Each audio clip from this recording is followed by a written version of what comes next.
जिनकी रुचि नहीं होती है, मंत्र मिल जाता है और मंत्र का प्रभाव नहीं समझते, तो वो शिष्य बार बार प्रार्थना करता है, गुरु जी है, तू मानता है, तू जानता है, ऐसे ही तू जो मंत्र मैंने दिया तुझे, तू उस मंत्र को साधारण जानता और मानता है, वो तेरी मति और तेरी गति के हिसाब से समझता है, लेकिन तेरी मति गति के हिसाब से इसकी कीमत नहीं है। इसकी कीमत क्या है तुझे पता चलेगी, सिर्फ बेचना मत जा। इस टुकड़े को दीक्षा मिली, गुरु की दीक्षा को पाकर के मीरा नाची। आपको अगर सदगुरु ने अपना लिया तो समझो आपको ईश्वर ने अपना लिया है, क्योंकि ईश कृपा बिन गुरु नहीं, गुरु बिना नहीं ज्ञान, ज्ञान बिना आत्मा नहीं, गावहि वेद। एक शिष्य गुरु के पास कई वर्षों से सेवा कर रहा था और वो कई बार कह चुका था कि गुरुजी आपने सबको दीक्षा दी, मुझे दीक्षा नहीं दी। तो गुरुजी ने कहा कि भाई दीक्षा देंगे, समय आएगा, तो मुझे अभी लगता नहीं कि तुम्हें मैं दीक्षा दूं। कई संप्रदाय वाले वर्षों तक पहले बोलते हैं आप आओ, सेवा करो, सत्संग सुनो, बीड़ी पीना छोड़ो, सिगरेट पीना छोड़ो, शराब पीना छोड़ो, मांस खाना छोड़ो, पहले पवित्र हो जाओ, फिर मंत्र की दीक्षा देते हैं। लेकिन बापूजी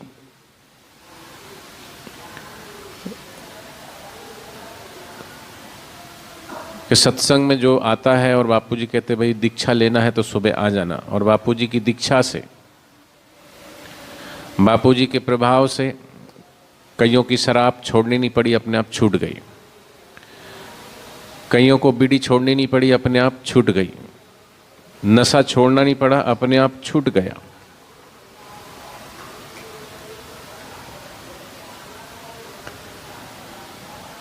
तो मंत्र जाप में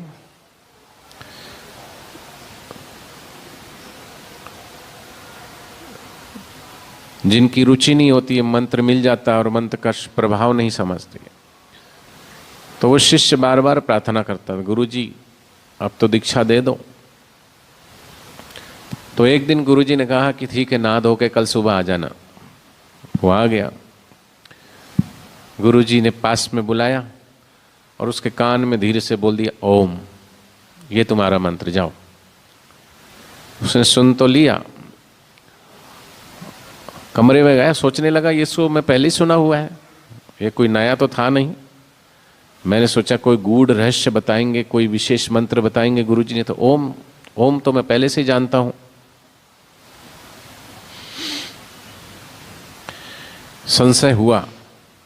उस दिन तो कुछ नहीं बोला, दूसरे दिन कहने लगा गुरुदेव आपने जो दिया वो मंत्र तो कुछ नया था नहीं, उसको तो मैं पहले से जानता हूं।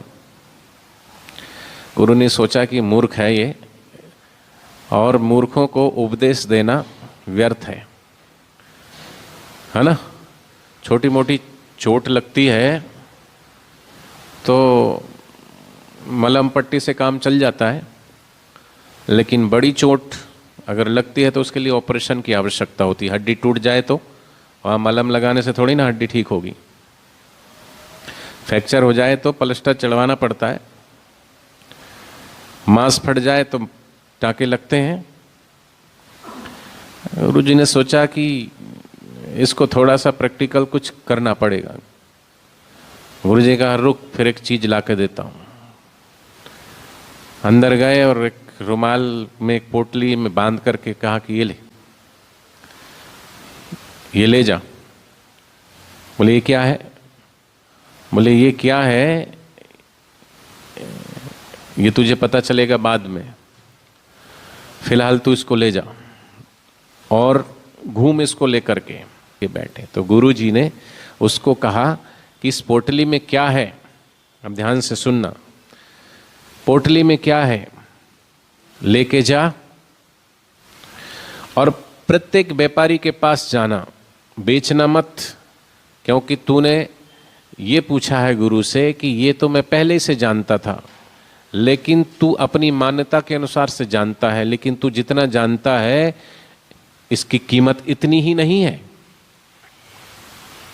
ये एक साधारण कांच का टुकड़ा है, तू मानता है, तू जानता है। ऐसे ही तू जो मंत्र मैंने दिया तुझे, तू उस मंत्र को साधारण जानता और मानता है, वो तेरी मति और तेरी गति के हिसाब से समझता है, लेकिन तेरी मति गति के हिसाब से इसकी कीमत नहीं है। इसकी कीमत क्या है तुझे पता चलेगी। सिर्फ बेचना मत जा, इस टुकड़े को लेके जा। कांच का टुकड़ा लग रहा था, वो लेके गया सब्जी की दुकान पे और कहा भाई ये इसके बदले में क्या दोगे? बोले ये तो हमारे किसी काम का नहीं है, लोहे का होता तो बाट बना लेते, तोलने के काम आता, ये किसी काम का नहीं है, हमको ले जाओ, हमें नहीं चाहिए। अरे बोले कुछ तो दो। बोले इसके वजन का तुम आलू ले जाओ या टमाटर ले जाओ या धनिया ले जाओ, बस इतना कर सकते हैं, हमारा तो कोई, हाँ क्षमा करा, थोड़ा बच्चों के खेलने के काम आ जाएगा।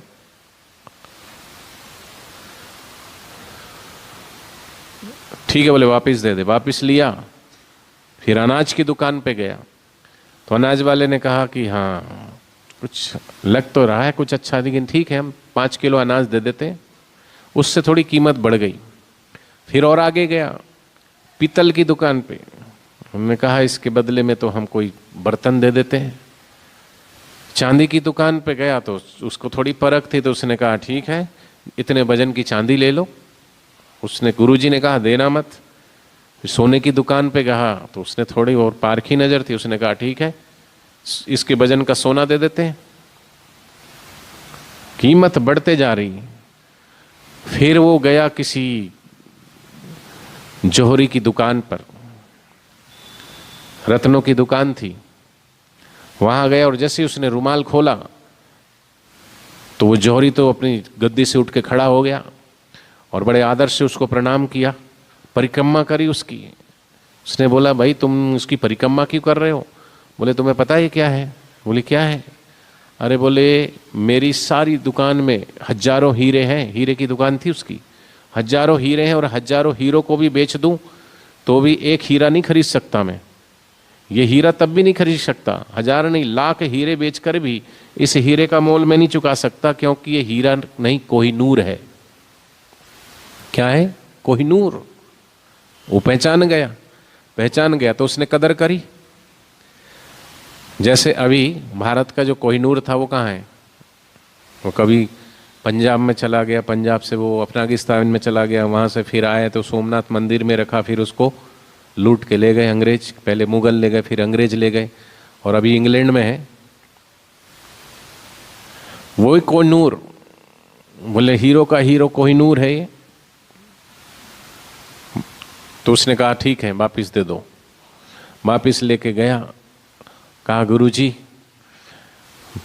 मुझे क्षमा कर दीजिए, मैं आप के दिए हुए मंत्र का अभिप्राय समझ गया, मैंने आपका दिया हुआ मंत्र साधारण समझा, लेकिन जिस प्रकार इस साधारण सा टुकड़ा दिखने वाला मुझे लग रहा था कि इसकी कीमत क्या होगी, लेकिन ज्यों ज्यों इसकी पहचान जिसको जितनी मात्रा में थी उसकी कीमत को आंकी, और जौहरी ने तो उसकी कीमत कई गुना बता दी। तो गुरुजी ने कहा फिर भी इसकी कीमत है, लेकिन इस प्रभु के नाम की और गुरु के द्वारा जो मिला हुआ मंत्र है वो अनमोल है, उसकी कोई कीमत नहीं। और इसलिए मीरा ने क्या गाया? पायो जी मैंने राम रतन धन पायो। हीरा पायो, सोना चांदी पायो, नाची नहीं। जिस दिन गुरु से दीक्षा मिली, गुरु की दीक्षा को पाकर के मीरा नाची और गाई, वस्तु अमोलक दी मेरे सतगुरु, वस्तु अमोलक। अमोलक माने वो वस्तु नहीं, वो एक ऐसी चीज है और उसकी कोई कीमत नहीं है, अनमोल है, जिसका कोई मोल नहीं वो अनमोल है। और मंत्र तो दिया, साथ में कृपा करी, और कृपा क्या करी कि मुझे अपना लिया। आपको अगर सदगुरु ने अपना लिया तो समझो आपको ईश्वर ने अपना लिया है, क्योंकि ईश कृपा बिन गुरु नहीं, गुरु बिना नहीं ज्ञान, ज्ञान बिना आत्मा नहीं, गावहि वेद पुराण। गुरु शरण ही प्रभु शरण है। उस परमात्मा को देखा नहीं, उस परमात्मा की वाणी सुनी नहीं, उस परमात्मा को एहसास नहीं किया। लेकिन सदगुरु ने उस परमात्मा की झलक भी दिखाई अपने ही हृदय में।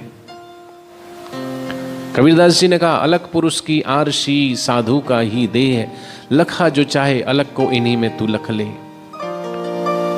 माने जिनके दर्शन से,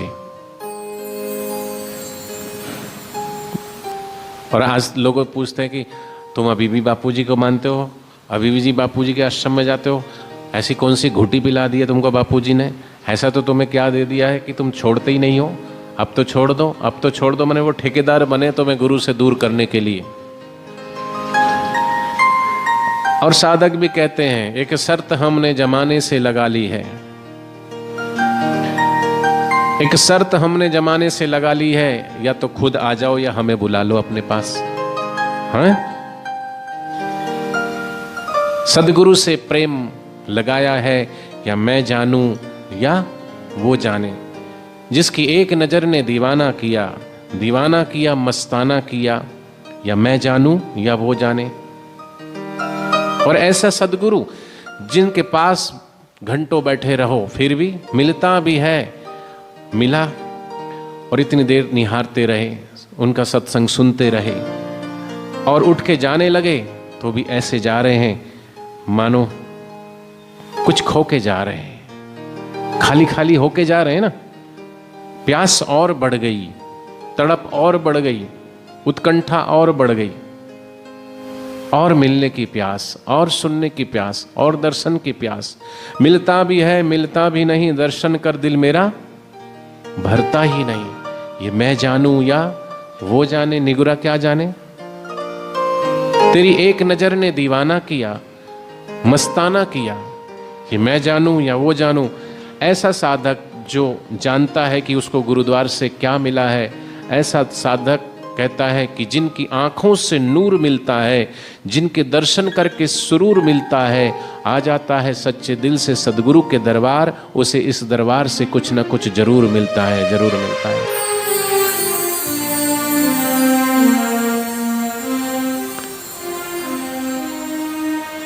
तो मीरा कहती है, मैंने नाम धन पाया है। वो नाम, ये धन तो छूट जाएगा, लेकिन वो धन, कबीरा यह जग निर्धना। मीरा ने अपने शब्दों में कहा है, पायो जी मैंने राम रतन धन पायो, वस्तु अमोलक दी मेरे सदगुरु। ये नाम अनमोल है। उसी को कबीरदास जी ने कहा, कबीरा ये जग निर्धना, सब निर्धन है, चाहे डालमिया हो, चाहे बिरला हो, चाहे टाटा हो, कि अंबानी हो, कि अदानी हो, सब निर्धन है।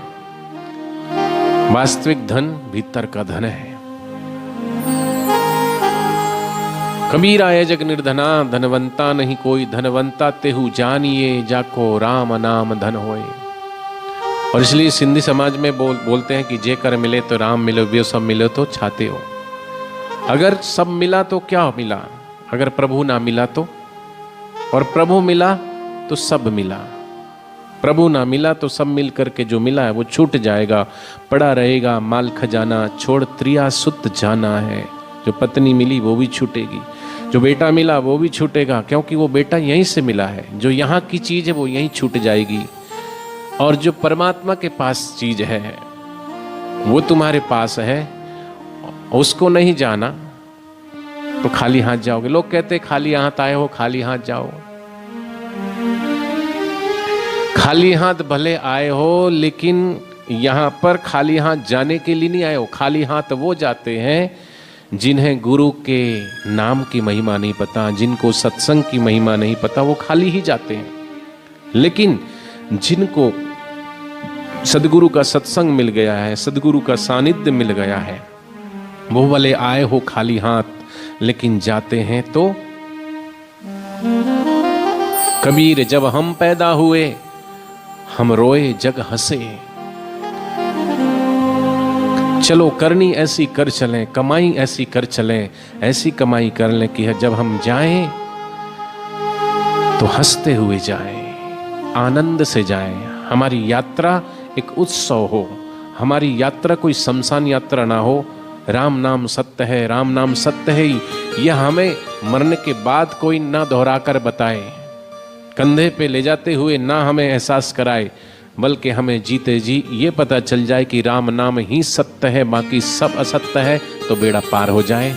और जिसका बेड़ा पार हो गया वो आनंद में उसका उत्सव होता है। इसलिए ब्रह्मज्ञानी महापुरुष वो कभी मरते नहीं हैं, उनकी जयंती मनाई जाती है, उनका उत्सव मनाया जाता है। उनका शरीर जब ब्रह्म में लीन होता है तब शिष्य उत्सव मनाते हैं, क्योंकि वो कहीं जाते नहीं, वो अमर हो गए। मरो मरो सबको कहे, मरना ना जाने कोई, एक बार ऐसा मरो कि फिर दोबारा जन्म ना होए। सदगुरु हमें वहां लेके जाना चाहते हैं, लेकिन हम सदगुरु कितनी बार हमें क्या क्या संकेत करते रहे, क्या क्या इशारे करते रहे, लेकिन लोग संकेत को पकड़ते हैं, संकेत जिधर कर रहे हैं, इशारा जिधर कर रहे हैं, उस इशारे तक पहुंचते नहीं, बल्कि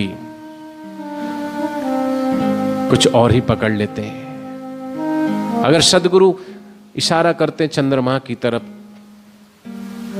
हम चंद्रमा की तरफ नहीं देखते, हम तो उंगली की तरफ देखते हैं, उंगली को पकड़ लेते हैं, चंद्रमा को छोड़ देते हैं। कितने कितने प्रसंगों से, किस किस तरीके से गुरुजी कभी किसी माध्यम से, कभी किसी माध्यम से हमको जगाते हैं, अनेक अनेक दृष्टांतों के द्वारा। इतना इतना सुनने के बाद भी हम जागते नहीं, इतना इतना वो जगाते फिर भी हम जागते नहीं।